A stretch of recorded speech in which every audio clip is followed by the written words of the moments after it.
Welcome, Maria. How are you?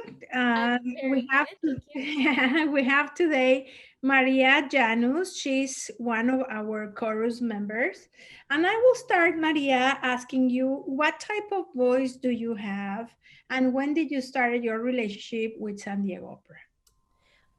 Well, to put it in simple terms, I'm a soprano. If you're getting more specific, I would be a light lyric coloratura. Okay.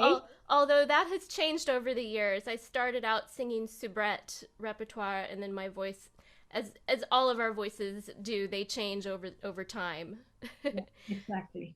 And so, when did you start singing for San Diego Opera? My first performance with San Diego Opera was in 2014 for the Verdi Requiem. And at the time, I wasn't actually living here in San Diego. I still lived in San Francisco. And I auditioned on a whim because my sister lived here in Coronado. And I thought, well, it's union, and I was already part of the union in San Francisco, and it would just be a little vacation to to sunny Southern California after living in Northern California for 6 years.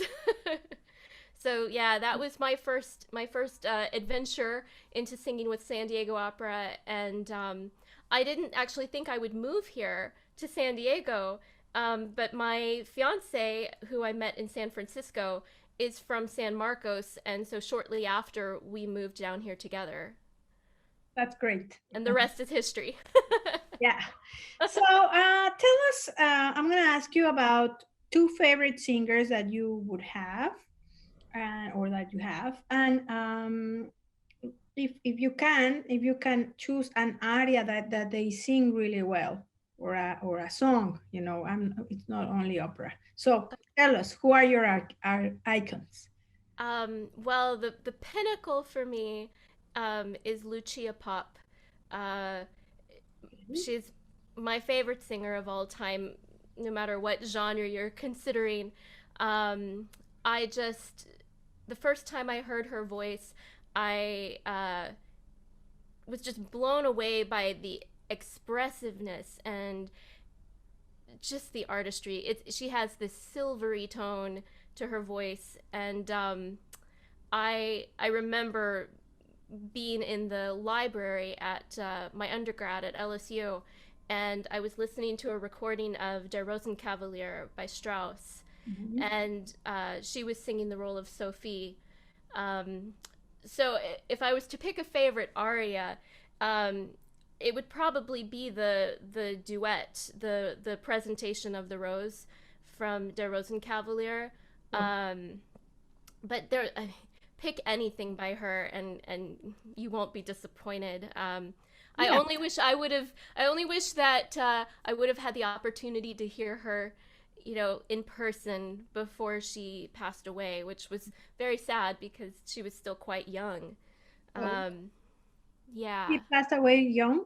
Okay. Yes, yes. I believe she was in her early 50s, Hmm. and she was still performing regularly.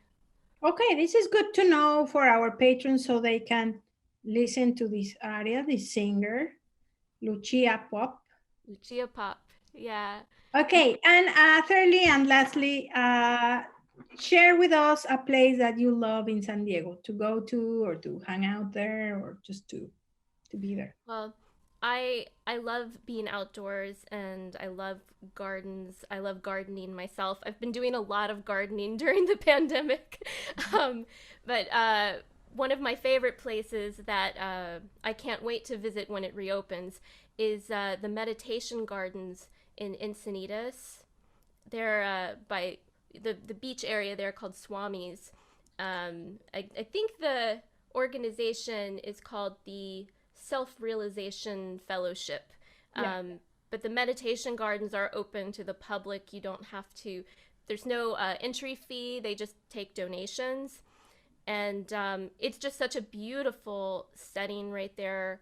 You can watch the surfers.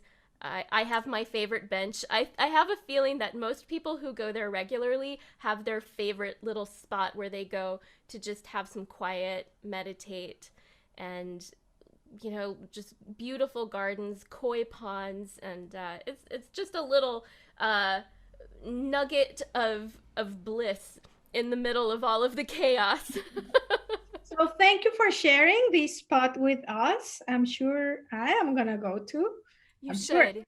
And it's sooner rather than later. So it will happen really soon now.